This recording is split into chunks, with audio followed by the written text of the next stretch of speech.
మీరందరూ ఏం చేస్తుంటారు మేడం? అంటే అంతకుముందు మా పని మేము చేసుకునే వాళ్ళము.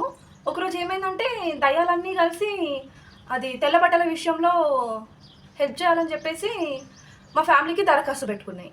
తెల్ల బట్టల విషయంలో హెల్ప్ ఎలా చేస్తారు మీరు? మా ఆయన ముందే మొహమాటస్తుడు. అప్పుడు మా ఆయన ఒప్పేసుకున్నాడు. భర్త అడుగుజాడల్లోనే భార్య నడవాలి కాబట్టి ఆటోమేటిక్‌గా నేను కూడా ఓకే అన్నా. మేమిద్దరం ఓకే అన్నామని చెప్పేసి మా అత్తయ్య, మామయ్య కూడా సరే అన్నారు. ఇంతకీ ఏం చేయడానికి సరే అన్నారు? మా అత్తయ్య స్టిచ్చింగ్ చేస్తది దయ్యాల బట్టని. మీ మామయ్య ఏం చేస్తారు? మా మామయ్యనేమో క్లాత్ తీసుకొస్తాడు షాప్ నుండి. ప్లస్ దయ్యాలకి మెజర్‌మెంట్స్ తీసుకుంటాడు. ఇంతకీ మీరేం చేస్తారు?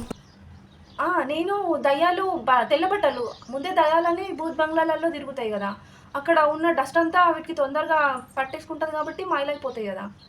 వాటిని నీట్‌గా ఉతికి మళ్ళీ ఐరన్ చేసి ఇస్తాననమాట. ఫైనల్ క్వశ్చన్, మీ ఆయన ఏం చేస్తాడమ్మా? మా ఆయననా?